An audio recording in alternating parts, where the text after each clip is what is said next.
Bien, chicos, chicas, chiques, este es el cuarto y último video de esta tanda de videos explicativos de la clase número 6.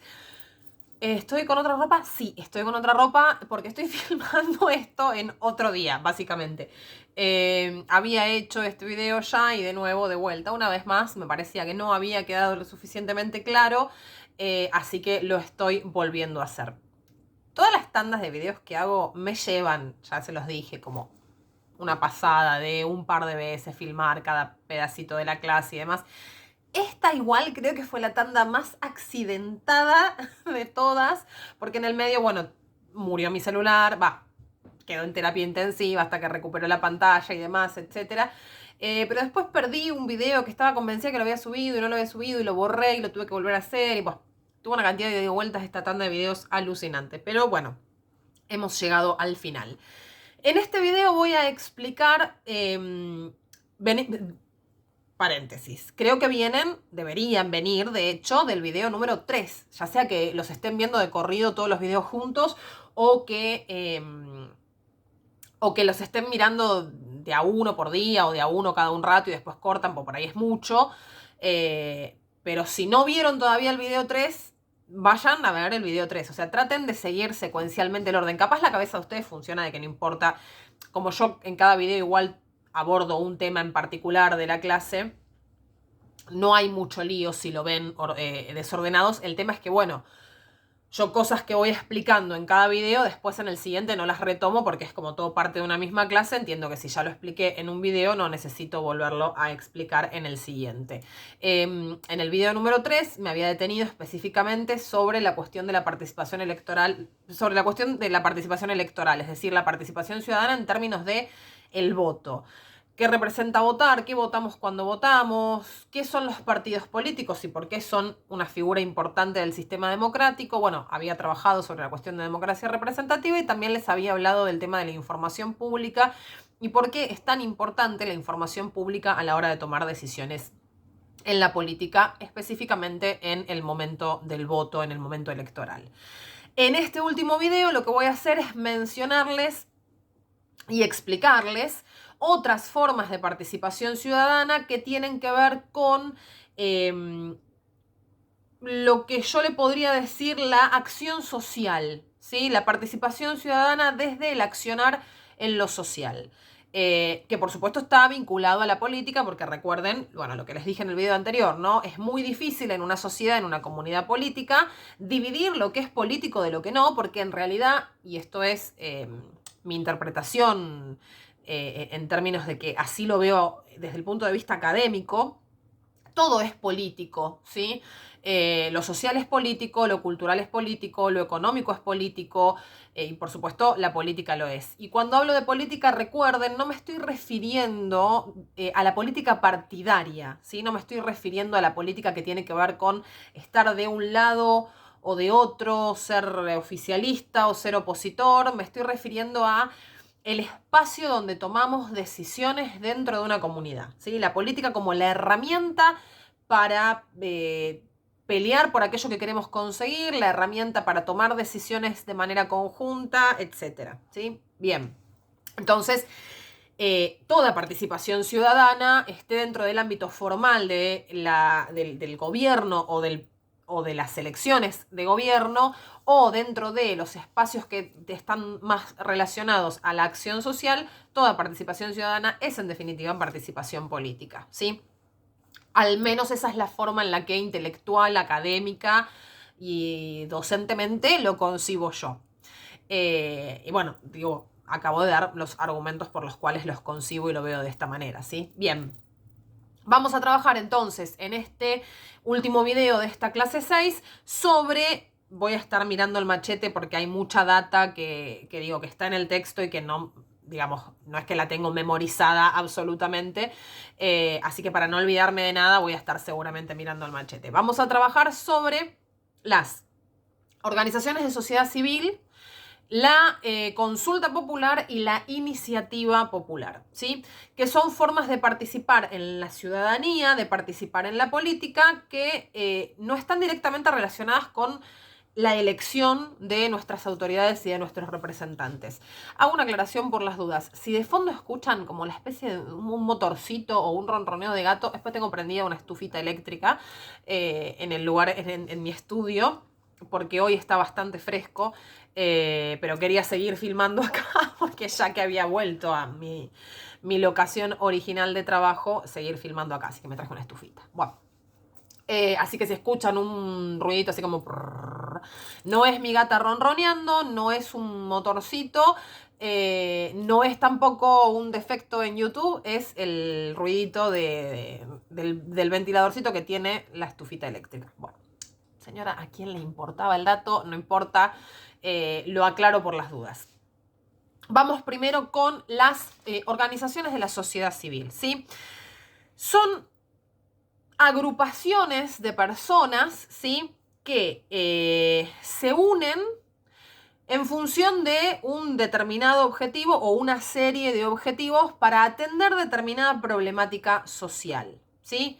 No son gubernamentales, es decir, estas organizaciones no participan de forma directa del gobierno, por eso decimos que son organizaciones privadas, ¿sí? Privadas en el sentido de que no forman parte, no reciben el financiamiento del Estado, o sea, no es que el Estado les pone dinero para que funcionen, y además no forman parte directa del gobierno, aunque a veces el gobierno consulta con las organizaciones de la sociedad civil o toman medidas de forma conjunta, pero las organizaciones de la sociedad civil, justamente les decimos de la sociedad civil porque están por fuera de lo que es el gobierno, el funcionamiento institucional del Estado, y además no reciben el financiamiento del Estado, no se sostienen económicamente con dinero del Estado. Pero tampoco responden a lo que sería la lógica del mercado en cuanto a que, bueno, si no forman parte del gobierno y del Estado y no reciben dinero por parte del Estado, entonces son una empresa que produce algo u ofrece un servicio y quienes participan o compran en esa empresa, no, tampoco funcionan así.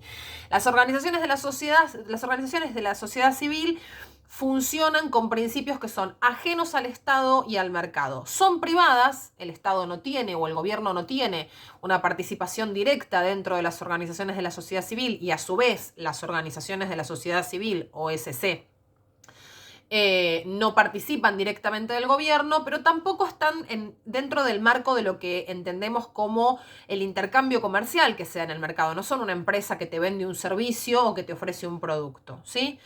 Estas organizaciones de la sociedad civil, repito, son agrupaciones de personas que se juntan, ¿sí? Para atender una determinada problemática social o para generar un espacio de intercambio cultural o para promover determinadas ideas o para proteger determinada situación, ¿sí? Son personas que se juntan con objetivos en común que pueden tener que ver con todas estas cuestiones. Divulgar determinadas ideas, resolver determinado problema social, atender determinada demanda, generar espacios de intercambio de propuestas acerca de alguna problemática, proteger determinados derechos de la sociedad, ¿sí? Y existen, ¿sí? Perdón, pensé que me había olvidado de algo. Y existen, las podemos agrupar en función de ello en diversos tipos. Para que se den una idea, antes de seguir avanzando, todos, todas, todes deben conocer de barrio la sociedad de fomento, ¿sí? La sociedad de fomento es una organización de la sociedad civil. ¿Cómo se financia una sociedad de fomento? ¿Va el municipio y le da plata a la sociedad de fomento? No. Normalmente se financia con el hecho de que uno se asocia y paga una cuota simbólica en esa sociedad de fomento y entonces puede participar de los eventos que ofrece la sociedad de fomento. O bien tienen un espacio, un salón que lo alquilan para fiestas, o hacen rifas, o hacen ferias de comida, o se dan clases de X cantidad de cosas, se dan clases de folclore, de tango, de costura, de macramé, de no sé, de lo que se les ocurra. Y una parte del dinero que se recauda en esas clases sirve para el sostenimiento de esta sociedad de fomento que además, por ejemplo, procura estar al alcance de los vecinos de la sociedad en la que está inserta para generar actividades que mejoren la calidad de vida de esos vecinos. Y eso no tiene que ver ni con el municipio, ni con las autoridades barriales, ni con una empresa que esté detrás de esa sociedad de fomento sosteniéndola, ¿sí? Otra organización de la sociedad civil, lamentablemente muy difundida en nuestro país, y sobre todo en este contexto, son los comedores, ¿sí? Los merenderos. Hay un grupo de personas, a veces es únicamente una familia, ¿sí? A eso se les llama organizaciones civiles de base. De base porque están en contacto directo con la población y con la problemática que van a atender. Después vamos a diferenciar las que no son tan de base, pues son mucho más grandes y no es que están en contacto directo con todas las personas.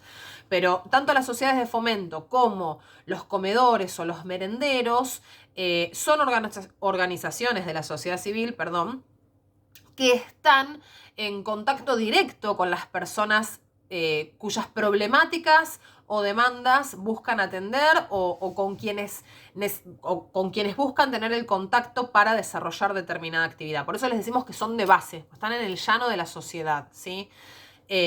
Muchas veces detrás de los comedores la sociedad que hay es una familia abriendo las puertas de su casa o de algún espacio en el que puedan poner un par de mesas y un par de platos de comida y darle de comer a gente que está en situación de vulnerabilidad económica.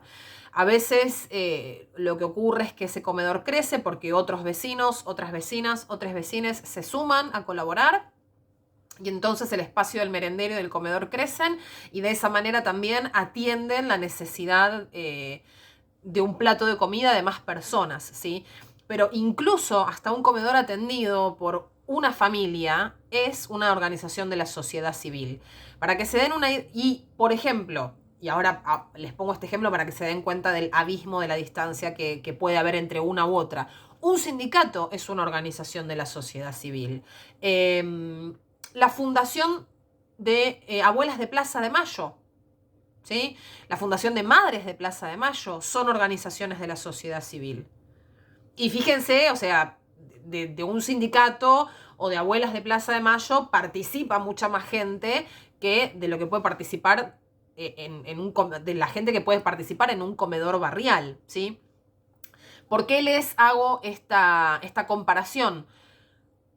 Para que se den cuenta de que toda forma de asociación, toda agrupación de personas, por pequeña o gigante que sea, que no forma parte directa del gobierno ni recibe financiamiento directo del gobierno y que tampoco funciona con la lógica de una empresa privada que pone a la venta un producto o un servicio, es una organización de la sociedad civil. ¿Y para qué se juntan entonces estas personas? O sea, ¿qué tiene en común una organización, un comedor o, no sé, una organización de derechos humanos o un sindicato? Tienen en común que están buscando atender una problemática social o proteger un derecho o atender una demanda de la sociedad o pelear por mejores condiciones, como por ejemplo en el caso de los sindicatos, pelear por mejores condiciones laborales para X rama de actividad económica o difundir una determinada actividad cultural o intelectual. Hay muchas organizaciones de la sociedad civil que en realidad son, no sé, se me ocurre ahora, Economía Feminita, que es una... No sé bien cuál es la carátula, pero es una organización de la sociedad civil, es un grupo de economistas feministas que fundó un espacio en el cual dan talleres y cursos sobre economía con perspectiva de género y sobre también otras temáticas vinculadas a la perspectiva de género. O, bueno, Greenpeace. Está el ejemplo en el manual y no sé cómo no me la... Tienen el ejemplo en el texto y no sé cómo todavía no lo había puesto yo después de haberme armado el esquema de clase. Greenpeace es una organización de la sociedad civil a nivel planetario, a nivel mundial. ¿Cómo se sostiene Greenpeace? ¿Vende productos? No.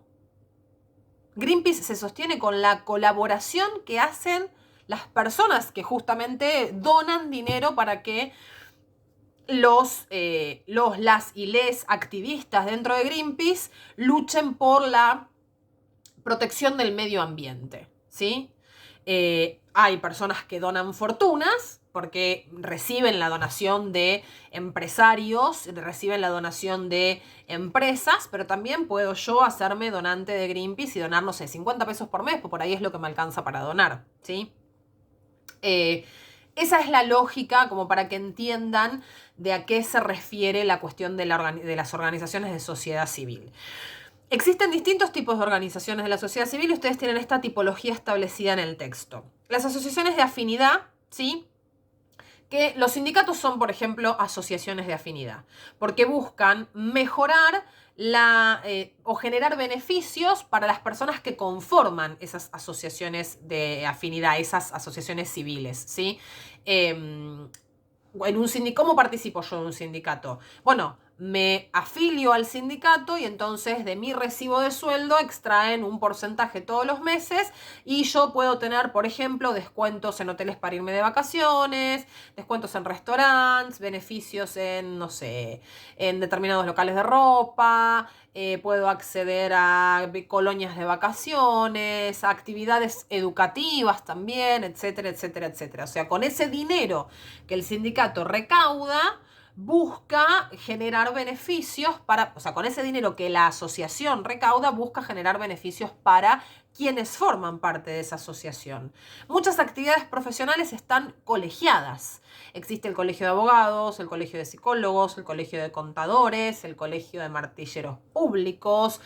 Eso, que estén colegiadas quiere decir que quienes se reciben de esa profesión, para obtener el papelito legal que dice, bueno, sí, estás recibido y además estás habilitado, habilitada o habilitada para ejercer esta profesión, tienen que, ante ese colegio, asociarse pagando una cuota X por mes o por año, y a su vez obtienen beneficios también de ese colegio al que pertenecen. Es más o menos como un sindicato, pero además tiene que ver con lo profesional en términos de las carreras universitarias, ¿sí?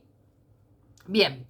Después están las fundaciones empresariales, las asociaciones civiles que son fundadas por una empresa para generar actividades normalmente vinculadas a la beneficencia. No se me ocurre en este momento ninguna porque no es un mundo del que conozca demasiado de las asociaciones empresarias. La casa de Ronald McDonald. En el video anterior había defenestrado a McDonald's. Bueno, tengo yo mis razones de por qué. No, bueno, ahora voy a hacer un breve comentario. La casa de Ronald McDonald es una... No sé muy bien cómo funciona, pero sé que hay toda una parte del dinero que genera McDonald's que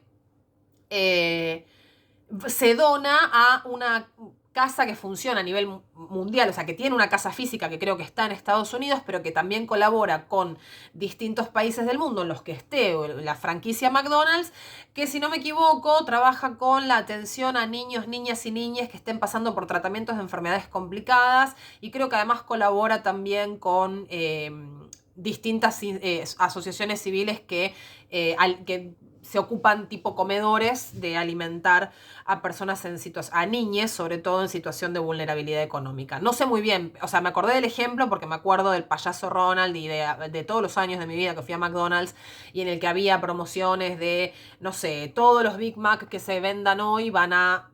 Todo el dinero recaudado en Big Mac en el país va a ir a la casa de Ronald McDonald's. Bueno, McDonald's tiene las razones económicas. Toda empresa que funda organizaciones de sociedad civil para colaborar con el medio ambiente, con las personas que están en situaciones de vulnerabilidad económica, con, no sé, con causas como estas, pagan menos impuestos. Entonces, vamos a creer que hay una buena intención también y que está buenísimo igual que por lo menos esas personas, las personas que reciben la ayuda de la casa de Ronald McDonald, la estén recibiendo. Bueno, bien hay alguien o una empresa que se está ocupando. Pero, ojo, porque todas las empresas que fundan fundaciones, es decir, asociaciones de sociedad civil, también obtienen el beneficio de pagar menos impuestos. Atentis. No hay solo un gesto altruista, es decir, un gesto humanitario de, ay, voy a colaborar porque tengo un montón de dinero y entonces voy a... También hay, ¿cómo hago para pagar menos impuestos? Ah, me pongo una fundación. Me sale mucho más barato sostener una fundación que pagar impuestos. Ojo con eso, ¿eh? Que no quiero decir que esté mal que lo hagan, pero lo que quiero decir es que está buenísimo que lo hagan, pero también obtienen un beneficio al respecto. Nada, lo tenía que decir. Bueno, otras formas de organización civil, organizaciones de la sociedad civil son las que les dije, las organizaciones de base, que fueron los primeros que les puse de ejemplo. Sociedades de fomento, comedores, bibliotecas populares, ¿sí? Las bibliotecas de barrio. Normalmente son bibliotecas populares que no las sostiene el municipio o les hace un aporte así muy chiquitito el municipio o la provincia y se sostienen en base a la cuota que paga uno para asociarse y los libros que donan por ahí librerías de la ciudad o del barrio o los propios vecinos y vecines que dicen, ay, bueno, estos libros la verdad ya los leí, no los uso más, no sé qué, o no sé. Va a ser horrible el ejemplo que voy a dar, pero fallece un familiar que tenía un montón de libros y nadie en la familia lee todo eso. Bueno, lo dono a la biblioteca popular. Atentis, ¿tienen libros? No los usan, los libros no se tiran. O se los regalan a alguien que sabe que los va a apreciar o se averiguan dónde hay una biblioteca popular cerca de sus casas y van y los donan. El conocimiento no se tira a la basura, porfa, se los pido, ¿sí? Algún día les haré un tour por mis bibliotecas para que vean a qué me refiero. Bueno. Y finalmente, las organizaciones de apoyo, ¿sí? Que se me tildó el cerebro, que están justamente destinadas a resolver algún tipo de problemática o atender algún tipo de necesidad que puede ser desde la defensa de los derechos humanos, organizaciones como Greenpeace, que pelean por la protección ambiental. Pienso en Greenpeace, pero hay 8.000 de ese tipo de agrupaciones, ¿sí? O organizaciones de la sociedad civil a nivel académico, este ejemplo que les puse de economía feminista, que apuntan a justamente apoyar alguna situación en la cual sea necesario intervenir para la protección de derechos, para la protección de una situación que está poniendo en peligro a un determinado conjunto de la sociedad, o también a su vez para promocionar o apoyar actividades culturales, académicas, etc. Esas son los cuatro grandes grupos en los que podemos pensar y dividir a las organizaciones de la sociedad civil. Estoy mirando la cantidad de minutos que vamos de video, tengo miedo de que en realidad vayan a ser 5 videos. Bien, espero que no, porque lo que sigue no es muy complicado. Lo siguiente que tienen en el texto y que tienen en las consignas del trabajo es la situación de las organizaciones de la sociedad civil en Argentina. No me voy a detener mucho en esto porque me parece que en este sentido el texto es bastante claro, ¿sí? Lo que les voy a decir, sí, es que en nuestro país existen organizaciones de la sociedad civil y yo acá voy a corregir el texto porque dice desde la época colonial. Desde la época colonial nosotros no éramos Argentina. En todo caso podemos decir que en el territorio que ahora es Argentina hubo organizaciones de la sociedad civil incluso en la época colonial. Pero si vamos a pensar la evolución o la transformación de las organizaciones de la sociedad civil en Argentina, pensando en Argentina en tanto Estado-nación, bueno, no tenemos ni 200 años como Estado-nación. Podemos pensar, si quieren, desde la independencia, desde 1916, pero no éramos tampoco, perdón, 1816, pero no éramos tampoco en 1816 un Estado-nación, ¿sí? Entonces yo prefiero pensar las organizaciones de la sociedad civil en Argentina. Perdón si hablo muy rápido. Me estoy dando cuenta, me parece que estoy como un poquito acelerada, ¿no? Bueno, perdón. Podemos pensar las organizaciones de la sociedad civil en Argentina desde fines del siglo XIX, que serían fines del 1800, y y el siglo XX hasta la actualidad. Entre fines del siglo XIX y yo diría los primeros 30, 40 años del siglo XX, las asociaciones de la sociedad civil en Argentina más comunes eran las que formaban los inmigrantes para colaborar entre sí, para generar redes de contención, para obtener trabajo, para obtener asistencia médica, para obtener a veces incluso como ahora los comedores, para obtener un plato de comida si una determinada familia de inmigrantes se quedaba sin trabajo, sin recursos, que son las precursoras de las sociedades de fomento, que son las sociedades de socorros mutuos, ¿sí? No sé, Italianos en determinada zona de Buenos Aires se juntaban y fundaban la Sociedad de Socorros Mutuos de los italianos de tal provincia de Italia. Hoy en día, no sé si los conocen, pero si no les pueden preguntar a sus padres o madres, que seguramente sí, existen todavía hospitales muy conocidos que incluso funcionan como obras sociales, que se fundaron originalmente como sociedades de socorros mutuos, el Hospital Italiano y el Hospital Alemán. Arrancaron no solo como organizaciones de la sociedad civil en términos de atención sanitaria, sino que desarrollaban otras actividades y después se terminaron especializando en la atención médica, en primera instancia a sus asociados, que eran en su mayoría inmigrantes de origen italiano o de origen alemán, el Hospital Español también, pero el Hospital Italiano y el Hospital Alemán hoy son enormes y de hecho son, o sea, uno se puede afiliar a contar con la atención de estos hospitales que funcionan también como obras sociales, ¿sí? A partir de la década del 30 o del 40 del siglo pasado, es decir, de 1930, de 1940, las organizaciones de la sociedad civil en Argentina fueron, o sea, no desaparecieron las sociedades, perdón, las sociedades de socorros mutuos, no desaparecieron las sociedades de fomento, de hecho, incluso muchas de esas sociedades de socorros mutuos hoy son sociedades de fomento, pero lo que sí empezó a ser mayoría fueron los sindicatos, es decir, las organizaciones de la sociedad civil que específicamente se juntaron para luchar por los derechos de los trabajadores. Y entre los 60 y los 70 empezaron a proliferar en nuestro país organizaciones de la sociedad civil vinculadas a la cultura. A partir de lo que fue la última dictadura militar aparecieron un montón de organizaciones de la sociedad civil vinculadas al activismo por los derechos humanos, Madres y Abuelas de Plaza de Mayo, Hijos, la Asamblea Permanente por los Derechos Humanos, bueno, hay infinidad, ¿sí? Algunas de alcance nacional, otras de alcance provincial o municipal.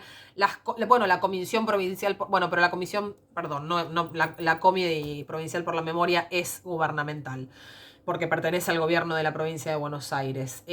Jóvenes y Memoria, que si bien es una iniciativa impulsada por la Comisión Provincial por la Memoria, también tiene cierta independencia. Bueno, el abanico, ¿sí? A partir de los 70, 80 en Argentina se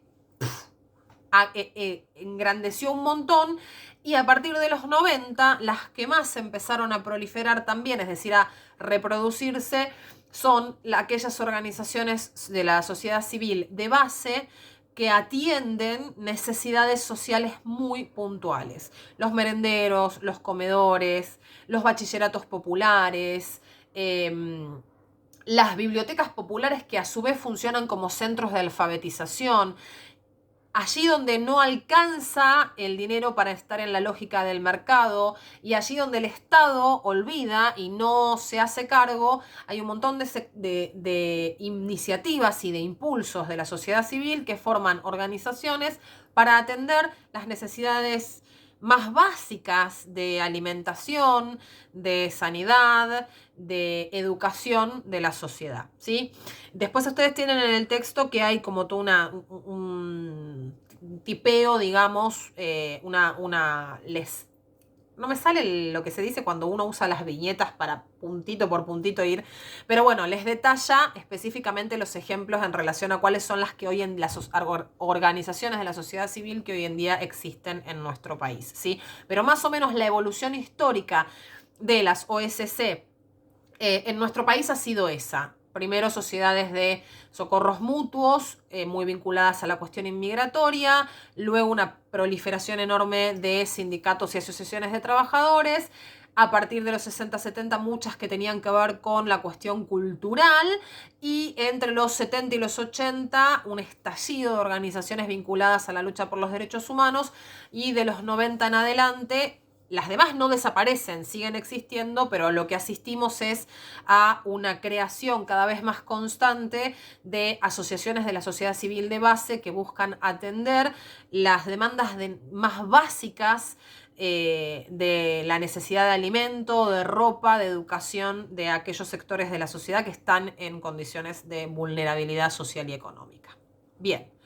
Las organizaciones de la sociedad civil son entonces, en definitiva, una forma más en la que las personas, les individuos, podemos participar y ejercer nuestra ciudadanía. Las otras dos formas que nos quedan por ver, que creo que en el video llego a explicarlas porque no son muy complejas y en todo caso, si hay algo que no se entiende, si hay algo que no terminan de comprender de lo que explico acá, por supuesto, lo pueden preguntar y lo podemos profundizar. Para lo cual estaría bueno que la próxima haya más gente conectándose a la videollamada. No, nada, comentario. Les decía, las otras dos formas son la consulta popular y la iniciativa popular. Tienen que ver con más o menos lo mismo, pero no son la misma cosa, ¿sí? En ambos casos se trata de mecanismos vinculados a la posibilidad de sancionar nuevas leyes, ¿sí? O de, en el caso de la consulta popular, incluso modificar la Constitución Nacional. No en el caso de la iniciativa popular. La iniciativa popular no puede pedir reformas en la Constitución. Pero tiene que ver con la transformación de nuestro sistema legal, con la inclusión de una nueva ley, la eliminación de otra o la modificación, ¿sí? La consulta popular está prevista por el artículo número 40 de nuestra Constitución. Les hago una aclaración. La Constitución que tenemos en la actualidad, la última, digamos, la que venimos utilizando hasta ahora, su última reforma fue en 1994, casi 20 años, ¿no? Sí, casi 20. No, perdón, casi 30 años. Señora, la matemática se la debo.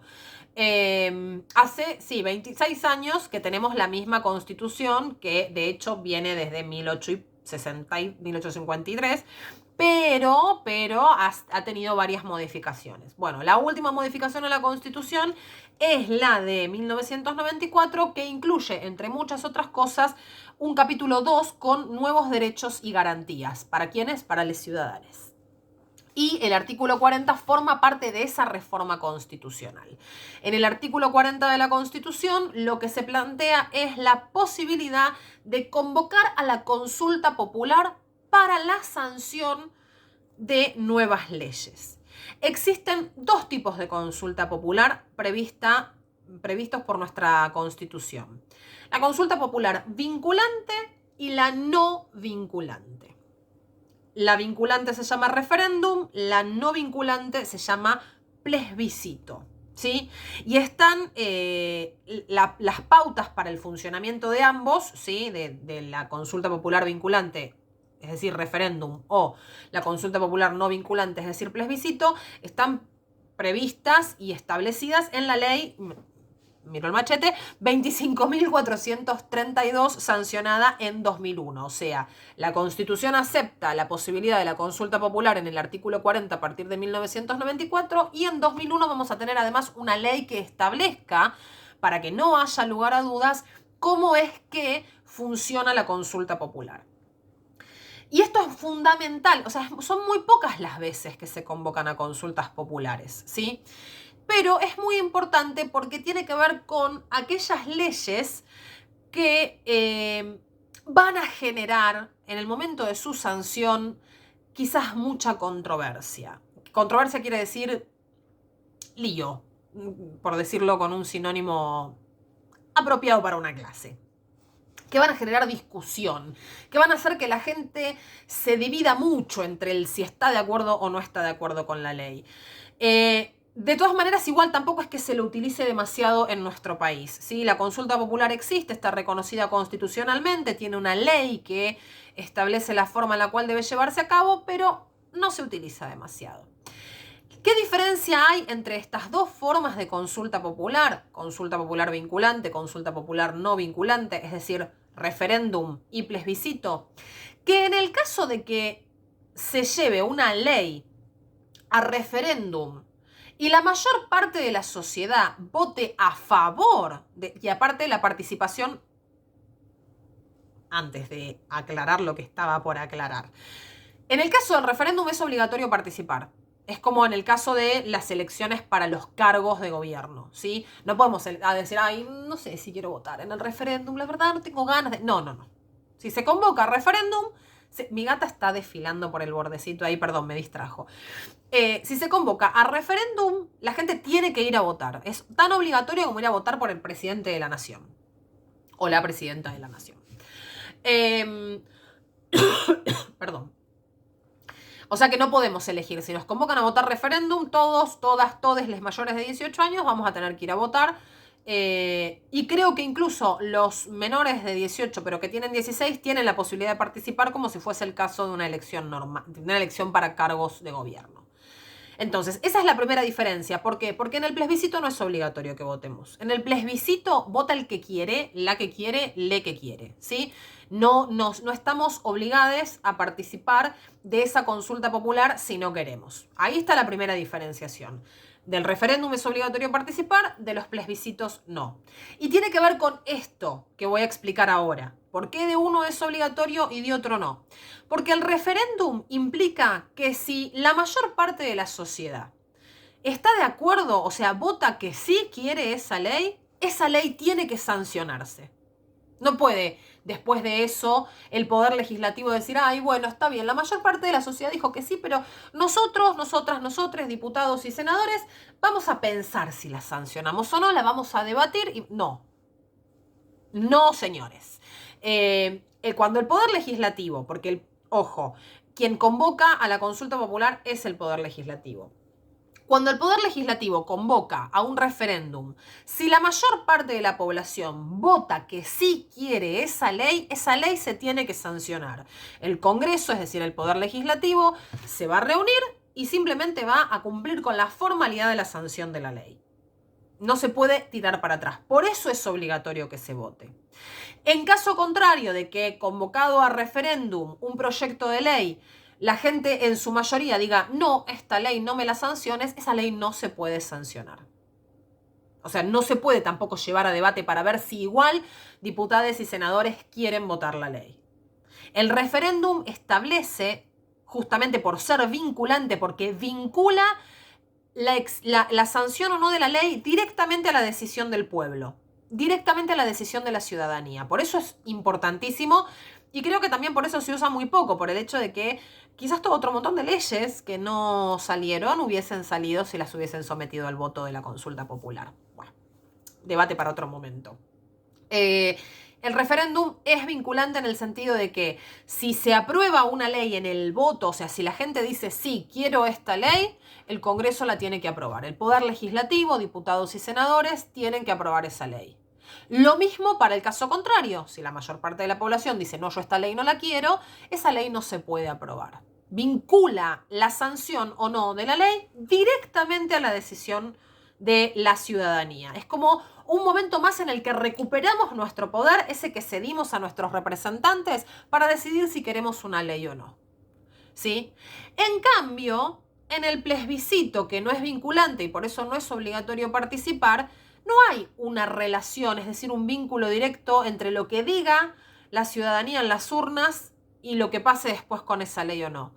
Es como una encuesta de opinión a nivel oficial. En vez de que te llamen por teléfono para ver quién votaste en las últimas elecciones y que te pregunten qué opinás de tal o cual cuestión, se hace una convocatoria a la participación ciudadana activa a ver si determinada ley es del agrado o no de la mayor parte de la sociedad. Si la mayor parte de la sociedad estaría de acuerdo o no con la sanción o aplicación de esa ley, ¿sí? Entonces, ¿qué hace el Congreso con esa información? Y bueno, ya sabe, como dice el dicho, con qué bueyes Sara, es decir, cuál es la opinión social sobre esa ley. Y eso influye en el debate. Aunque después, si la gente dijo la mayoría que no, el Congreso la apruebe porque crea que es necesaria, o al revés, la gente dijo en su mayoría que sí, pero en el Congreso la ley no avance, es una forma de medir qué piensa la ciudadanía respecto de esa ley, ¿sí? Por eso no es una forma de medir la opinión de les ciudadanos. En el otro caso no es una forma de medir la opinión, es poner a la ciudadanía en el rol de decidir si una ley se sanciona o no. Bien. La última de las formas de participación política, no la última que existe, sino la última que vamos a trabajar ahora, de participación ciudadana, perdón, porque la clase que viene, que es la clase 7, nos metemos directamente con ciudadanía y juventud. Repito esta aclaración que ya les hice varias veces, pero no es... hay infinidad de formas para pensar la participación ciudadana. Las que yo estoy explicando ahora son las más conocidas, las más comunes, las que nos podemos encontrar todos los días o las que nos podemos encontrar más seguido en la historia, pero no son las únicas formas de... Ya ir a una marcha, chiques, esto ya se los dije, ir a una marcha es estar participando de la ciudadanía, ¿sí? Eso lo voy a, digamos, lo voy a volver a explicar y a repensar junto con ustedes en las siguientes clases. Bien.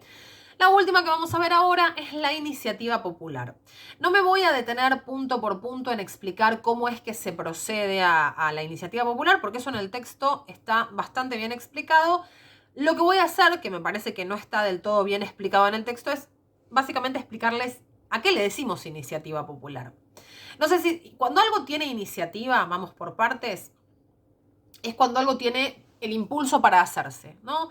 Si una persona tiene iniciativa, tiene el impulso para hacer algo. Tengo la iniciativa para empezar la dieta. Mentira, no la tengo. Pero supongamos que la tuviese, ya me pongo a hacer la dieta. Ya me pongo a buscar comida sana. Igual yo no estoy a favor de las dietas, pero se me vino eso a la cabeza. Una persona que tiene iniciativa para hacer cosas por los demás, por los demás. Enseguida tiene en la cabeza la idea, ay, podemos ir a tal lado porque hay una familia que necesita tal cosa y entonces podemos hacer tal otra. Y son personas que tienen iniciativa, el impulso, ¿sí? Que tienen como, bueno, tener iniciativa entonces es tener el impulso de hacer algo. Cuando nos referimos a iniciativa popular, nos estamos refiriendo a la iniciativa, el impulso por hacer o por proponer algo de una parte del pueblo, ¿sí? Que es, recuerden, recuerden, quienes tenemos el poder. Las iniciativas populares no son individuales porque para que funcionen tienen que contar con el apoyo de un determinado sector de la sociedad, ¿sí? Se trata básicamente de cuando desde el pueblo, desde un sector del pueblo, sale el impulso por presentar un determinado proyecto de ley.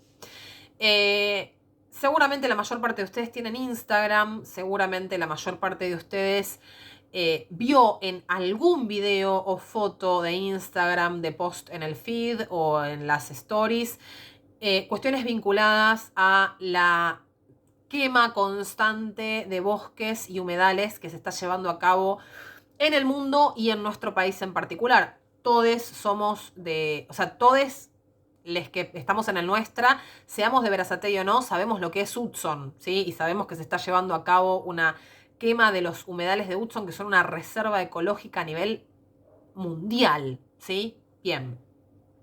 Son uno de los pulmones latinoamericanos más importantes, quitando el Amazonas, me refiero a lo que representa, bueno, no me voy a meter con eso porque nada, son para 7 videos más. Hay un montón de iniciativas populares presentadas para la ley de protección de humedales. Personas que, pongo esto de ejemplo porque me parece que es actual y que lo podemos pensar desde eso.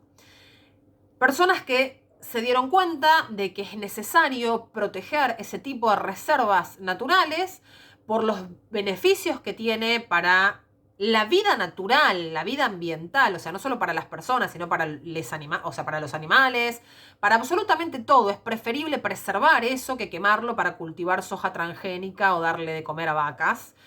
Y han presentado ante el Congreso de la Nación, ante la Cámara de Diputados, porque las iniciativas populares se presentan ante la Cámara de Diputados, proyectos de ley, ¿sí? Una iniciativa popular es eso. Hay un grupo de personas que detectan un problema, piensan una solución y transforman esa solución en un proyecto de ley.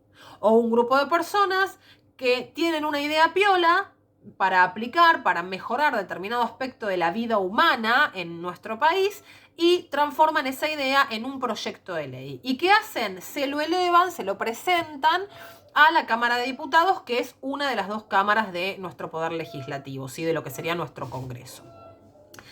¿Puede presentar cualquiera en cualquier circunstancia un proyecto de ley? No. En el texto están delimitados cuáles son los criterios básicos o las cuestiones básicas con las que tiene que cumplir un proyecto para transformarse en una iniciativa popular que pueda ser presentada ante la Cámara de Diputados. ¿Sí? Todo esto está regulado por la Ley de Iniciativa Popular, que es la 24.747. Obvio, acabo de mirar el machete. Pero lo interesante es que, y digo que es interesante porque estaría bueno empezar a ver si efectivamente en el Congreso se están cumpliendo los plazos o no, es que cuando un grupo de personas que cumplen con todos los requisitos que propone la Ley de Iniciativa Popular presenta un proyecto de ley ante la Cámara de Diputados, la Cámara de Diputados tiene 1 año de plazo, ni un día más, para tratar ese proyecto de ley y evaluar si se sanciona o no.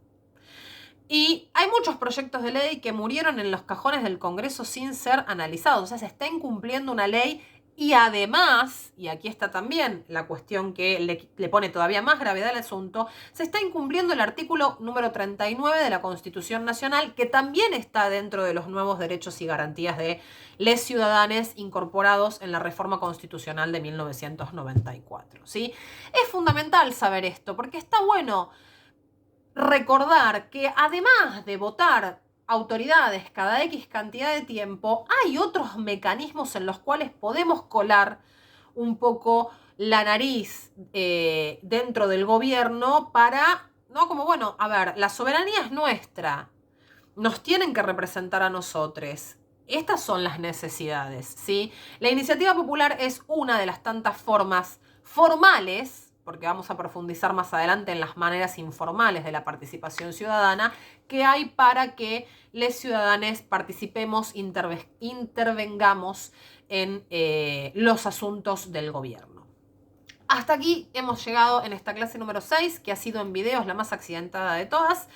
Les voy a dar seguramente un par de días más, capaz se nos superpone un poquito esta tanda de videos con la siguiente que les voy a subir, que ya la estoy armando, que es la de participación ciudadana y juventud, pero bueno, es menos pesada la actividad de esa clase, ¿sí? Así que bueno, nada, vamos mechando y además son todos temas que se relacionan entre sí. Igualmente, siempre digo, si no se entiende, consultan. Si necesitan más tiempo, avisan. Saben que no hay ningún problema. Voy a cortar porque ya me estoy quedando sin minutos en el video.